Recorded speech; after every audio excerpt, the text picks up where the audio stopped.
Good morning, watch fans. This is Big Jim with the Big Wrist. Just doing another update. I've got the motivation to try and do a few things on the channel.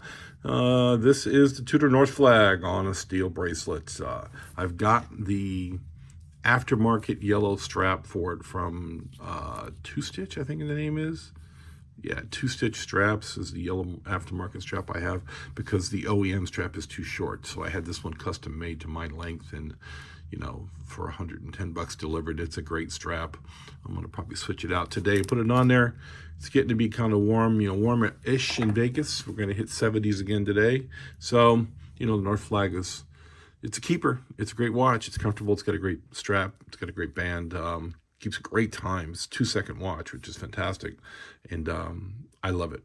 So, ooh, caught it. Look at that. Almost got a big slam. So, we're going to talk about watches with beautiful dials. We're going to talk about these amazing colors. I've got some pretty colorful watches here. I've got 4 good ones here with great color. So we're going to drag these 4 out. And the reason why is, of course, Omega. Omega just came out with 4 watches, 5 watches that are the Aquaterra, which is my favorite Omega dial. It really is my favorite Omega dial. Spectacular colors in the new ones. Very interesting looking. It's got, unfortunately, the crappy butterfly clasp, so there's no micro adjusts. So you're going to buy yourself a $4,000 watch with no micro adjusts. That really blows. And of course, this is unfortunate for Omega, is the fact that they've essentially copied Rolex. A year ago, Rolex released the updated versions of their colorful dials they did years ago in the 90s. They did these 5 or 6 Salida dial. Salida? What are they called?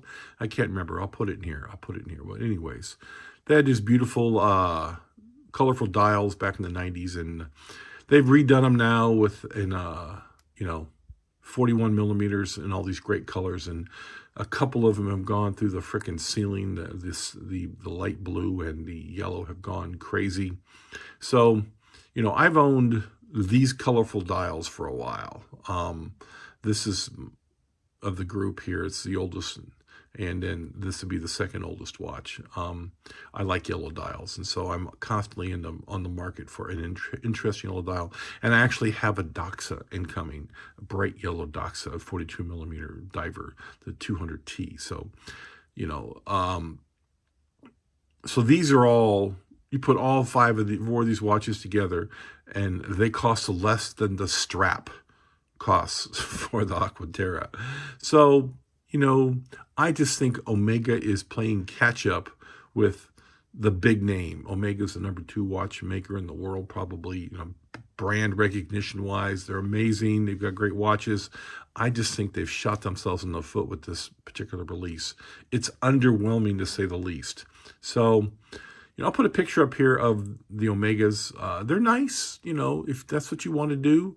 The Aquaterra is a good-looking watch. It's essentially this watch with color, and a date. What are you going to do? Longines makes a similar watch. They make this in blue and in white, and I'm sure Longines will eventually come out with a few colors, but right now it's black, blue, and white. I think there's a gold version. And it has a date, which I love a date. I wish the Tudor had a date, but, that's why I wear a North Flag. It has a date, and it has some color in it. So, you get if you get a deploying clasp like this, a hidden butterfly clasp, that's comfortable and fits you well. This has no micros. This has a half link, but the damn screw won't come out. The screw will not come out. I don't care what. And I've got every tool known to man. I've got heat. I've got stuff to dissolve glue. This thing will not come out. So I have to lose a little more weight, and then I can take out a full link. Because I can get that link out. I can get that link out all day long, but I cannot get this half link out. Took it to a jeweler. He broke a screwdriver off in it. So whatever they've got that on there with, it's on there for good. It ain't coming out. So half link is here, but not useful because I can't get it off. So, you know, good for Omega to make a swing for the fences. I personally think it's not a home run, not even close. So, you know, that's all I really wanted to say. I'm not really trying to bash Omega. I get it. The colorful watches are popular, and I just think you should come up with your own idea. You know, these are, you know, 4 very different watches with 4. You know, these are $100 watches. This is the $400 watch, $500 watch, and this is a $500 watch. So, you know, these are not nearly in the same ballpark, but they represent bright color, and that's the reason why I own them, because I like colorful watches occasionally. And these two don't get worn much, but these two do get worn quite a bit. Again, and these two are probably going to get flipped on eBay pretty quick. They just don't get worn. If these were $5,000 watches, I'd be upset that they didn't get worn. But they're not. You know, these are $500 watches when they're new, and $350 watches when they're used. So nothing wrong with them, though. They're good watches, you know. But I just think Omega is chasing the dragon. You know, the dragon being Rolex. They're way behind the curve, and they're never going to catch up. If you do some research and find out the gross revenue numbers, Rolex is so far ahead of the rest of the group, it's not even a race anymore. It really isn't a race anymore. Rolex has smashed the competition beyond recognition.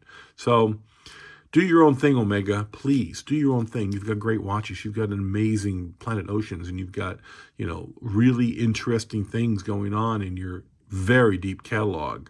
And I think maybe you should probably stay in your own lane. Honestly, I just don't think chasing Rolex is an idea.